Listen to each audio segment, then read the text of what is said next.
Hello बच्चों, class 9 physics में chapter दूसरा है मोशन अर्थात गति के हम लोग लघु उत्तरीय प्रश्नों को हल करेंगे। क्या है पहला प्रश्न, तय की गई दूरी और विस्थापन में क्या अंतर है। यानी दूरी और विस्थापन में हमें अंतर बताना है। सबसे पहले हम दूरी और विस्थापन को समझ लेते हैं। देखिए यहाँ पे एक प्रारंभिक बिंदु है ए, ठीक है। यहाँ से कोई व्यक्ति चलना प्रारंभ करता है और इस पथ पर जाते हुए वो बिंदु बी पर पहुँचता है, अंतिम स्थिति। तो उसकी विस्थापन क्या होती है, प्रारंभिक और अंतिम बिंदु की न्यूनतम दूरी, ठीक है। तो ए और बी की अगर हम न्यूनतम दूरी देखें तो कौन सी होगी, तो यही तो होगी सीधी। और हम ऐसे देखें तो ये ज़्यादा लंबी दूरी हो जाएगी, ठीक है। तो ये न्यूनतम दूरी कहलाती है विस्थापन। और ये जो दूरी होती है ये कहलाती है, यानी समय के साथ जितनी वो दूरी तय करता है वो उसकी हो गई दूरी, ठीक है। तो दो बिंदुओं की जो न्यूनतम दूरी वो विस्थापन कहलाती है। अब इसके बाद देखिए ये कौन सा पथ है, ए से चलना प्रारंभ किया और बी पर पहुंचा। मान लीजिए ये दूरी जो है वो 10 किलोमीटर है, ठीक है। तो प्रारंभिक और अंतिम बिंदु, तो यहाँ पे पहुंच गया, तो प्रारंभिक और अंतिम बिंदु की न्यूनतम दूरी कितनी हो जाएगी, वो 10 किलोमीटर ही होगी और दूरी भी उतनी ही हो जाएगी, ठीक है। तो हम कैसे लिखेंगे इसका आंसर, तो इसका आंसर हम इस तरीके से लिखेंगे। देखिए यहाँ पे है दूरी, डिस्टेंस और डिस्प्लेसमेंट। तो पहला बिंदु है किसी वस्तु द्वारा किसी समय अंतराल में तय की गई भाग की लंबाई को वस्तु द्वारा तय की गई दूरी कहा जाता है, ठीक है। यानी समय अंतराल में वो जितना भाग वो तय करता है वो उसकी दूरी हो गई। और विस्थापन की बात की जाए, किसी वस्तु की अंतिम तथा प्रारंभिक स्थितियों के बीच की जो न्यूनतम दूरी होती है वो विस्थापन कहलाती है, हमने अभी देखा। इसके बाद देखिए दूसरा, यह अदिश राशि है, ठीक है। दूरी जो है अगर आपसे कहा जाए 5 किलोमीटर चलिए तो आप कहीं भी चल सकते, इसमें दिशा की आवश्यकता नहीं पड़ती, ठीक है। तो ये अदिश राशि, इसमें दिशा की आवश्यकता नहीं पड़ती। जबकि विस्थापन के लिए ये सदिश राशि है, क्योंकि यहाँ पे प्रारंभिक और अंतिम बिंदु देखा जाता है, ठीक है, यानी किस दिशा में है। तो ये सदिश राशि कहलाती है विस्थापन। इसके बाद देखिए तीसरा अंतर है, तय की गई दूरी हमेशा धनात्मक होती है। दूरी को कभी हम ऋण में नहीं लेते हैं, जितना भी हम दूरी करें, ठीक है, शून्य हो सकती है लेकिन ऋणात्मक नहीं हो सकती है, धनात्मक की बिल्कुल होगी, ठीक है। अब इसके बाद विस्थापन देखिए, धनात्मक भी होगा, ऋणात्मक भी होगा और शून्य भी होगा। अगला अंतर है दूरी विस्थापन के बराबर या अधिक हो सकती है, ठीक है। और देखिए विस्थापन में क्या है, विस्थापन हमेशा तय की गई दूरी से कम या बराबर हो सकती है, ये ज़्यादा नहीं हो सकती है।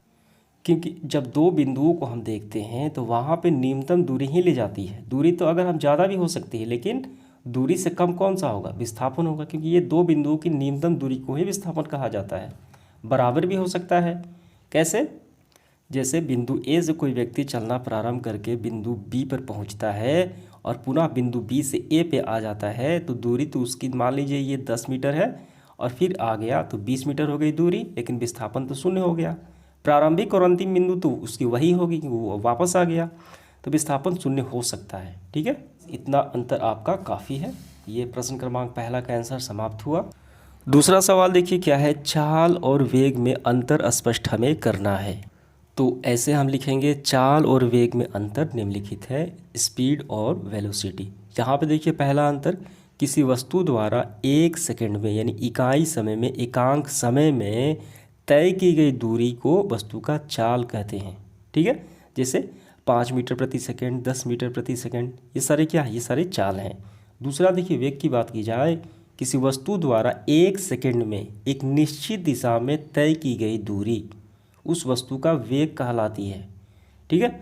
समझ में आ गया। देखिए दोनों में तो चाल होता है लेकिन इसमें दिशा होती है, ठीक है। तो चाल पे कोई दिशा नहीं होती, गोली का छूटना, गोली जब छूटती है तो उसका एक वेग होता है, ठीक है, किस वेग से यानी किस दिशा में वो जाती है। जैसे कि रेलगाड़ी का चलना हो गया, बस का चलना हो गया, वो एक वेग से जाती है, एक दिशा में जाती है, ठीक है। तो इसमें चाल के साथ साथ दिशा भी होती है। अब देखिए दूसरा, यह एक अदिश राशि है और ये सदिश राशि है, क्यों, क्योंकि इसमें दिशा की आवश्यकता पड़ती है वेग में। अब इसके बाद देखिए तीसरा अंतर, यह धनात्मक हो सकती है। चाल जो है वो ऋणात्मक चाल नहीं होगी, चाल हमेशा धनात्मक में ही हो सकती है। जैसे 20 किलोमीटर प्रति सेकंड, जैसे 10 मीटर प्रति सेकंड, ठीक है, ये ऋण में नहीं होता, जबकि वेग जो है वो धनात्मक हो सकता है, ऋणात्मक हो सकता है और शून्य भी हो सकता है वेग। समझ गए। तीसरा सवाल देखिए, धावक की चाल 25 किलोमीटर प्रति घंटा है और साइकिल सवार की चाल 5 मीटर प्रति सेकंड है। इन चालों को घटते हुए क्रम में लिखना है हमें। तो ये बिल्कुल आसान सवाल है। देखिए, हम धावक की चाल 25 किलोमीटर प्रति घंटा और ये साइकिल सवार की चाल, साइकिल सवार की कितनी है चाल, देखिए 5 मीटर प्रति सेकंड। तो घटते क्रम में लिखना है, यानी अंतराल हमें दोनों को बराबर ही लेना है। तो हम 5 का लेते हैं। 25 किलोमीटर प्रति घंटा घट गया 20 हो गया, 15 हो गया, 10 हो गया किलोमीटर प्रति घंटा, 5 किलोमीटर प्रति घंटा। वहीं साइकिल सवार की चाल की बात की जाए 5 मीटर प्रति सेकंड, फिर 1 घट गया, 4 हो गया, 3 हो गया, 2 हो गया, 1 मीटर प्रति सेकंड। ठीक है, तो ये बराबर अंतराल में घट गया। तो ये आपका फाइनली आंसर हो जाता है।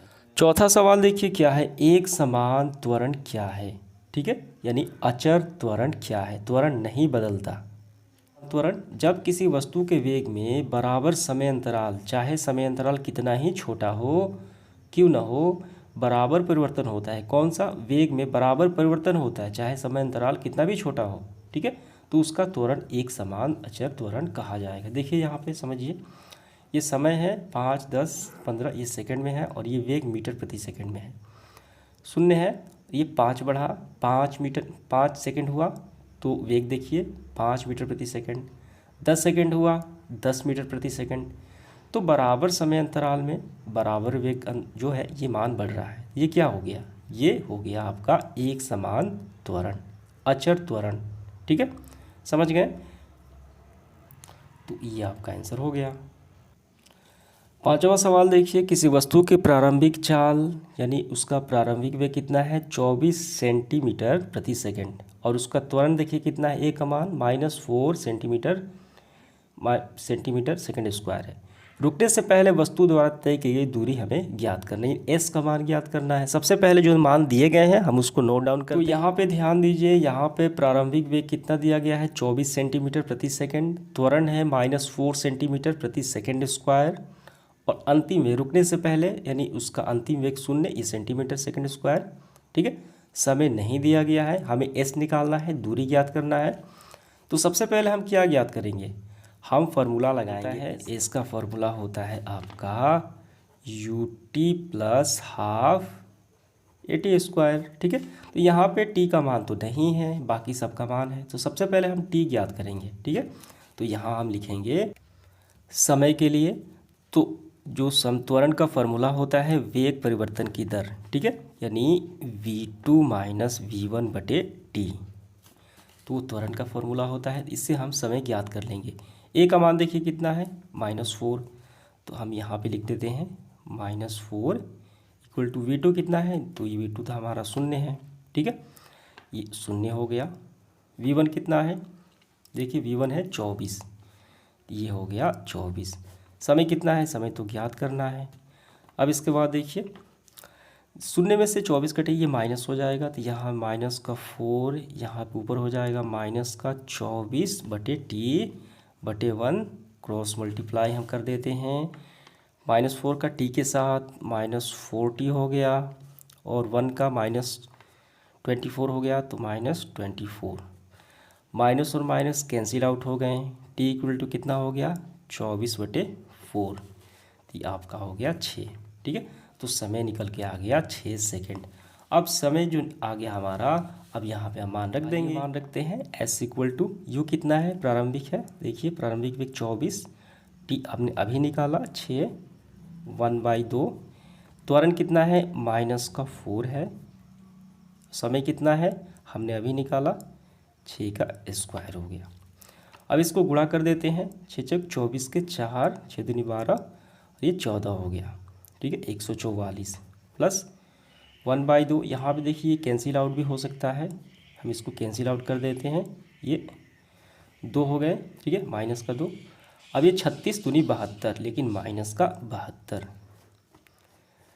अब इसके बाद देखिए यहाँ पे कितना है 144, तो प्लस माइनस कितने हो गए, माइनस हो गए। 144 माइनस 72, तो कितना हुआ, तो ये आपका आ गया 72 ही। तो दूरी निकल के आ गई 72 मीटर। समझ इसके बाद देखिए 6 नंबर सवाल, क्या एक समान वृत्तीय गति त्वरित गति है? जी बिल्कुल है। तो यहाँ पे समझिए एक समान अतः वृत्तीय गति त्वरित गति का एक उदाहरण है। ठीक है, तो यहाँ पे देखिए वृत्तीय पथ पर गतिशील कण अपनी दिशा लगातार बदलता है। वृत्तीय पथ पे जो गतिशील कण है अपनी दिशा लगातार बदलता है, यानी वेग की दिशा बदल रही है। यहाँ वेग की दिशा देखिए अलग है, फिर कुछ दूरी तय की वेग की दिशा बदल गई। ठीक है, अर्थात वेग लगातार बदल रहा है, यानी वेग की दिशा बदल रहा है लेकिन चाल जो है उसका एक समान है। ठीक है, तो इसका मतलब वृत्तीय गति त्वरित गति का एक उदाहरण है, तो हम यही इसका आंसर लिख देंगे। इसका आंसर हम ऐसे लिखेंगे, हाँ एक समान वृत्तीय गति त्वरित गति का उदाहरण है। वेग की दिशा में परिवर्तन होता है, चाल में नहीं, यानी चाल नहीं बदलता इसीलिए। 7वां सवाल देखिए क्या है, आप किसी वस्तु के विषय में कब कहेंगे कि वह एक समान त्वरण की गति से चल रहा हो? ठीक है, तो देखिए इसका आंसर ऐसे है, जब एक वस्तु सीधी रेखा पे चलती है और उसका वेग समान समय अंतराल में समान रूप से बढ़ता या घटता है तो वस्तु का त्वरण एक समान त्वरण। तो यहाँ पे देखिए समय और वेग, यहाँ पे कोई पिंड कोई वस्तु है, देखिए यहाँ पे ये 10 सेकंड पे है तो इसका वेग देखिए क्या है 5 मीटर प्रति सेकंड। समय 10 सेकंड है, अगर समय दुगना हो जाए 20 हो जाए तो वेग भी दुगना हो जाना चाहिए, तो 20 हो गया तो वेग देखिए कितना हो गया 5 था तो अब हो गया 10 यहाँ पे। ठीक है, तो समय अंतराल और वेग ये दोनों बराबर है, इसका मतलब ये त्वरण एक समान है। समझ गए, समान रूप से बढ़ता या घटता, अगर घटे समय तो समान रूप से घटेगा। इसके बाद देखिए दूसरा क्या है, वह असमान त्वरण से गति में है। वस्तु का वेग असमान रूप से बदलता है तब वो असमान त्वरण से गतिशील कही जाएगी। ठीक है, त्वरण क्या होती है, अगर समय 5 सेकेंड में वेग जो है वो कितना बढ़े, अगर 10 होता है और 10 सेकेंड में 15 होता है या उससे ज़्यादा होता है वो असमान हो गया, यानी समान समय में समान वेग नहीं बदलता, वो असमान है तो उसका त्वरण भी असमान हो जाएगा। ठीक है, समझ गए, तो ये आपका दोनों का आंसर यही है। इसके बाद देखिए 8वां, निम्नलिखित में कौन सी अवस्थाएं संभव है? प्रत्येक के लिए एक उदाहरण हमें देना है। देखिए क्या है, पहला, कोई वस्तु जिसका त्वरण नियत हो परंतु वेग शून्य हो। तो त्वरण नियत हो लेकिन वेग शून्य हो, तो इसका हम आंसर ऐसे लिखेंगे, देखिए दो ही अवस्थाएं संभव है।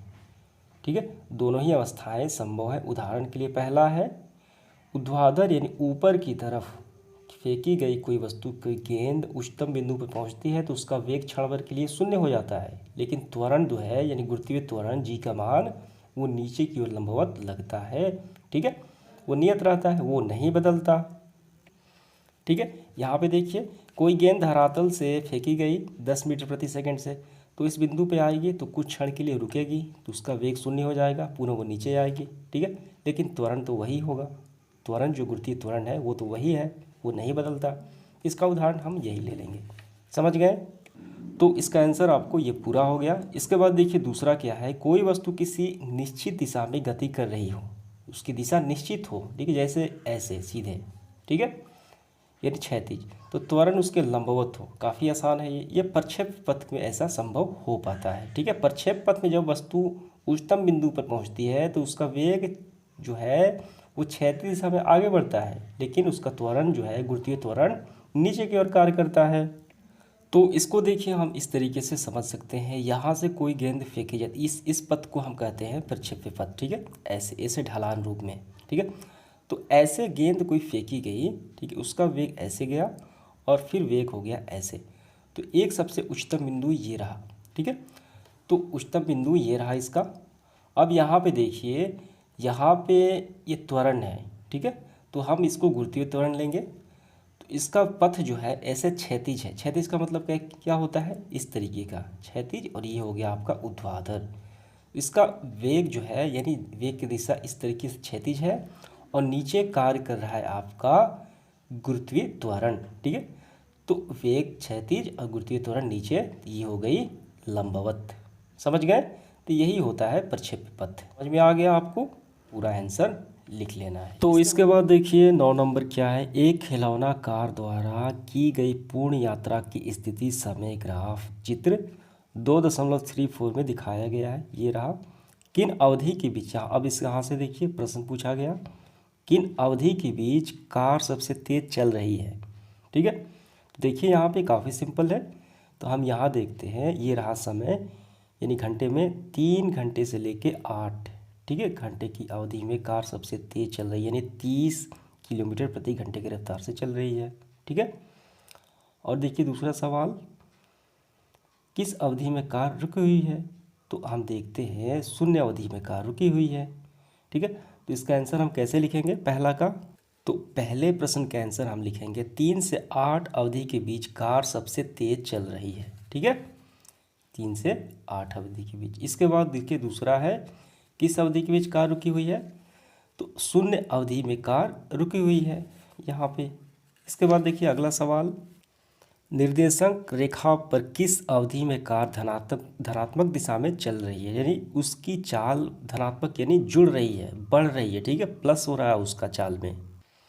तो यहाँ पे देखिए शून्य से जैसे जैसे ऊपर गई तो ये बढ़ रहा है, ठीक है।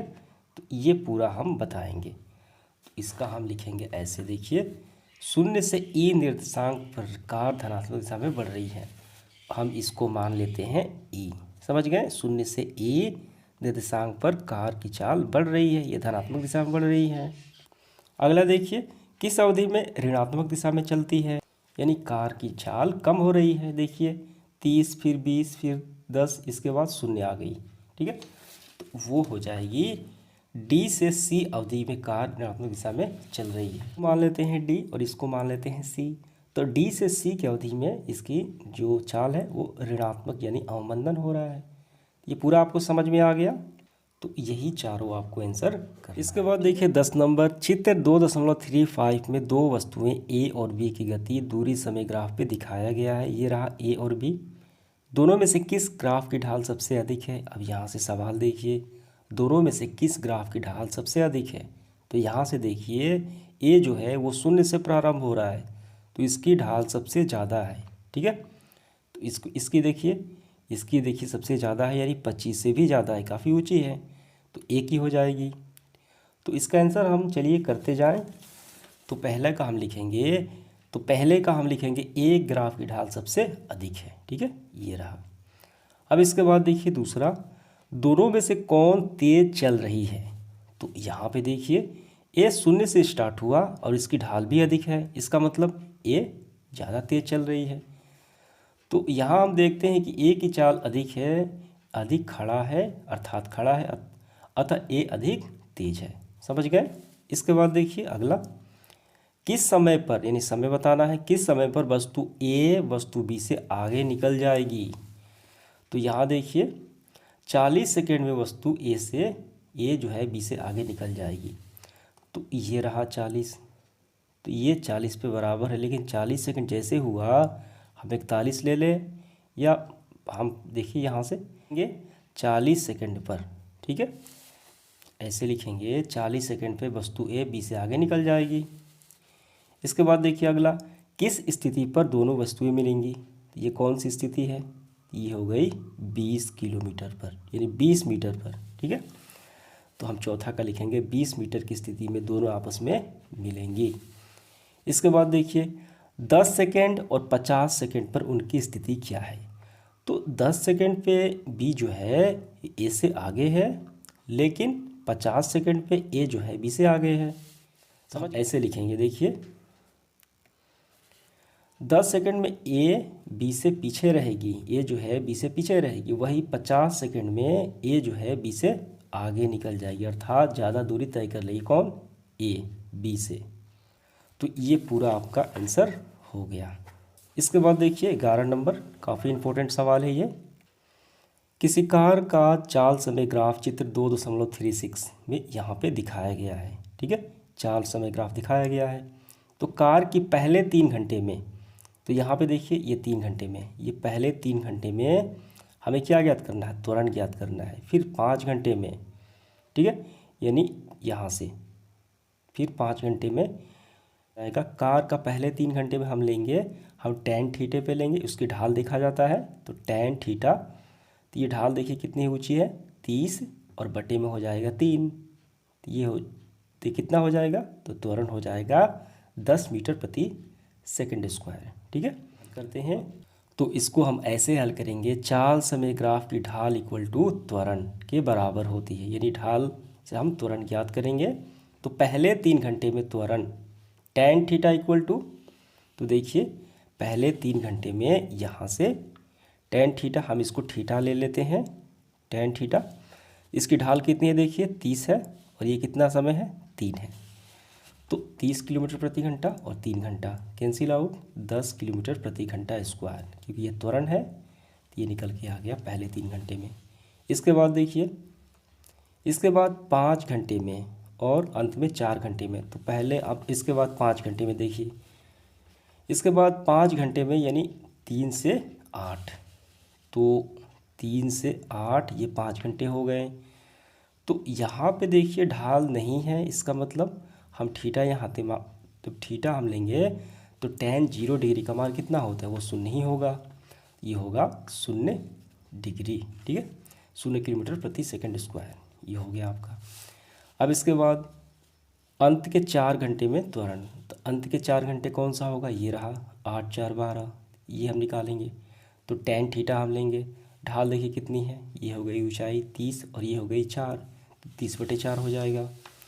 अंत के 4 घंटे में 8 से 12, tan थीटा 30/4, तो कितने हो गए 7/5 किलोमीटर प्रति सेकंड स्क्वायर, तो ये तीनों का निकल गया। अब इसके बाद क्या सवाल है हमारा, देखिए कार ने कुल कितनी दूरी तय की, काफ़ी सिंपल है। तो हम कुल दूरी देखेंगे तो इसमें कौन कौन सा आकृति शामिल है। पहले देखिए ये त्रिभुज है, इसका क्षेत्रफल निकालेंगे। ये क्या है, ये वर्ग है, ठीक है, ये आयत है और ये त्रिभुज है। इसका क्षेत्रफल, इसका क्षेत्रफल और इसका क्षेत्रफल, तीनों को जोड़ देंगे, काफ़ी सिंपल है। तो ऐसे हम निकालेंगे। देखिए कार ने द्वारा कुल दूरी तय की, त्रिभुज का क्षेत्रफल, ठीक है, यानी इसका क्षेत्रफल। तो क्या है देखिए, क्या है, ये आधार, ये ऊंचाई, ऊंचाई कितनी है 30, आधार कितना है 3, तो 1/2 30/3, ठीक है। आयत का कितना होता है, लंबाई इंटू चौड़ाई, लंबाई कितनी है 3 से 5, ये 5 हो गया, और चौड़ाई कितनी है 30, तो 30 × 5, फिर त्रिभुज है तो 30 × 4, ठीक है, ये 4 और ये 30। अब ये पूरा हम कैलकुलेशन करेंगे, आइए करते हैं। ये 15 से 15 दूनी 30, और फिर यहाँ पे देखिए ये भी हो जाएगा 15 से, ठीक है, ये यहाँ 15 या 45 प्लस 30/5 150 प्लस देखिए 5 चौका 60, आइए इसको जोड़ लेते हैं, ठीक है, तो ये 255 हो गया। अब इसके बाद देखिए इस पे और भी सवाल है। कार की औसत चाल हमें ज्ञात करना है, तो औसत चाल का फार्मूला क्या होता है, कुल दूरी बटे कुल समय। कुल दूरी हमने अभी निकाली 255, और कुल समय कितना है, तो कुल समय लगा देखिए ये 12 घंटे, तो 255/12, तो कर देंगे 21.25, ये किलोमीटर निकल के आ गया। तो ये समाप्त हुआ प्रश्न। देखिए सेशन का आखिरी सवाल, प्रमाणित करें v² = u² + 2s, जहाँ u, v, a और s समान अर्थ रखते हैं, ठीक है। तो ये भी काफ़ी सिंपल सवाल है, आइए इसको हल करते हैं। तो हम इसको ऐसे हल करेंगे, यहाँ पे देखिए ये सारे संकेत समान अर्थ रखते हैं, इसका मतलब हम इसका अर्थ हमें यहाँ पे बताना है। तो अर्थ रखते हैं, u का प्रथम वेग होता है v, अंतिम वेग a त्वरण और s दूरी होता है। तो यहाँ पे हमें प्रमाणित करना है v² = u² + 2s। तो हम कैसे प्रमाणित करेंगे, काफ़ी ध्यान से समझना है। त्वरण तथा गति के समीकरण से, ये हो गया त्वरण और ये हो गया गति के समीकरण, इसको हम मानते हैं समीकरण 1 और इसको समीकरण 2, ठीक है।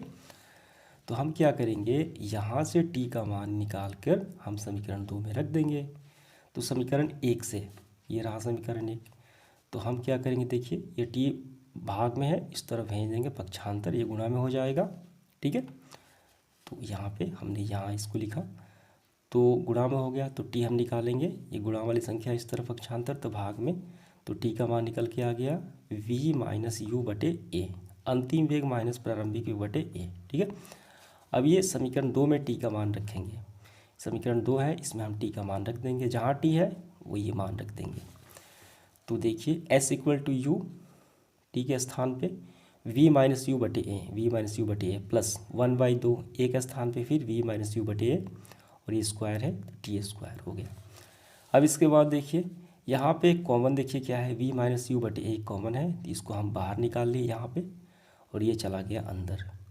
तो u प्लस 1/2 ए, और ये कॉमन एक बाहर निकल गया तो एक बचा, तो ए से कैंसिल आउट ख़त्म हो गए।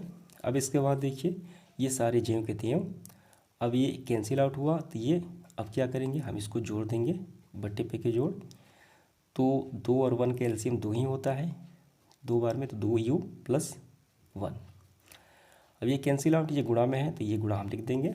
अब इसके बाद देखिए हम इस 2 को बाहर निकाल लेंगे, ठीक है, ये पूरे 2 को हम बाहर निकाल लेंगे, तो ये गुणा में हम गुणा लिखते हैं। फिर इसके बाद देखिए 2u और u प्लस माइनस माइनस, तो 1u प्लस v बटे 2, 2 का हम बाहर निकाल दिए तो ये आ गया बाहर v माइनस यू बटे 2 है, और यहाँ पे u प्लस v। अब इसके बाद देखिए ये भाग में है तो हम इस तरफ पक्षांतर कर देंगे तो ये गुणा में हो जाएगा।